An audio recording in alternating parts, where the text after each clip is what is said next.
자, 이때는 80번 할게요. 80번. 80번 보세요. 이 사주가 어찌 보면 불이 되게 많은 것 같아. 근데 보세요. 병신 합했어요. 병화가 신금위에 있으면 병궁이에요. 또 설기당하죠. 그럼 이렇게 코너에 몰려갖고 이놈은 죽었어요. 죽었다고 보시면 돼.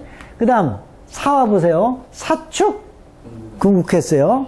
진토로 기운이 빼야져요. 그 다음 여기 있는 병화는 개수로 극하고 진토로 빼요. 병화는 그나마 그래도 사위에 투철했어요, 안 했어요? 그러니까 요게 필요한 거예요, 요거.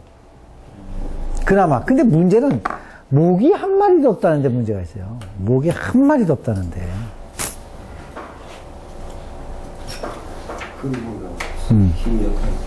그러니까 결국은 축월의 진시니까 어찌 보면 개수가 약할 것 같아도 안 약해요. 사축궁극에 금이 튀어나왔지 또 금이 있지. 그러니까 안 약하고 수제 병화로 잡는다 그 얘기예요. 근데 병화로 잡는 것보다 무조건 뭐가 오는 게 좋아요? 목이 오는 게 좋아. 목이 오는 게 최고로 좋아요. 목이 오는 게. 목이 오는 게 최고로 좋아. 그래서 이걸 신약하게 보느냐 심각하게 보느냐에 따라 차이가 커요. 요거는 그래도 강하다 이렇게 보는 겁니다. 화가 약하다. 그래서 유대운이 오면 뭐가 돼요? 사유축 궁극대에 이혼했다. 아, 그러면 이건 맞는다. 왜? 금이 나쁜 운이다. 그게 나쁜 운. 그래서 이 옛날에 해자는 어떨까요? 해자. 해자도 안 좋죠. 그러니까 초년에 공부 안 했다. 그냥 밥은 먹고 살았다. 병화가 떴으니까 이게 아버지니까 밥은 먹고 살았다. 근데 해자 때는 안 했다. 유대운 때는 뭐 했다? 이혼했다. 술대운의 무술에는 어땠어요? 무술은 결혼했겠죠.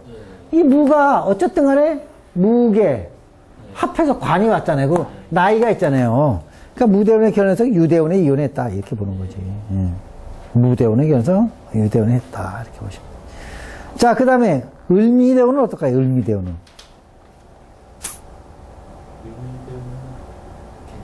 괜찮은데 을신충 충미충하죠. 괜찮긴 한데 충을 맞아서 갑오대운이 너한테는 제일 좋다 그랬어요.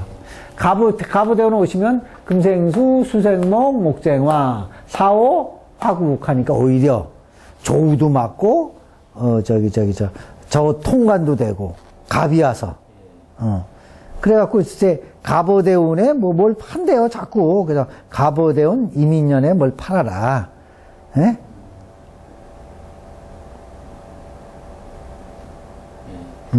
경자대운이 여기에 있어요. 을미대운 경자년에 판대 여기에. 그래서 그러지 말고 갑오대운 이민년에 팔아봐라. 그럼 훨씬 더 낫겠다. 그러면 돈도 좀 생기고 뭐도 좀 생기겠다. 그래서 이제 제가 그 얘기를 한 겁니다. 그래서 요거 사주도 뭐라 그럴까, 나한테는 크게 남편 떡이 없는 사주예요. 그리고 또 보면 축이 있지 진이 있지. 남자 저렇게 여기도 있고 저기도 있는데 저 축월에 진이 있으니까 뭐 말 그대로 좀 얼어있는 사주에서 그런가 그렇게까지 무슨 뭐 남자 뭐 얘기를 안 하더라고. 근데 을미서부터는 약간 노골노골해지잖아요. 그 미가 또 남자잖아. 그러니까 한번 재혼을 해보시든지 그거는 뭐 알아서 하세요. 뭐 근데 나이가 55세 넘어서 60세 다 돼가는데 뭐 재혼을 하겠습니까? 그냥 연애나 해야지. 그렇지 않겠어요? 그래서 이 사주도 뭘 했냐면 화가 많은 것 같은데 화가 많은 게 아니다. 그 다음에 목이 없기 때문에 화가 힘이 없다.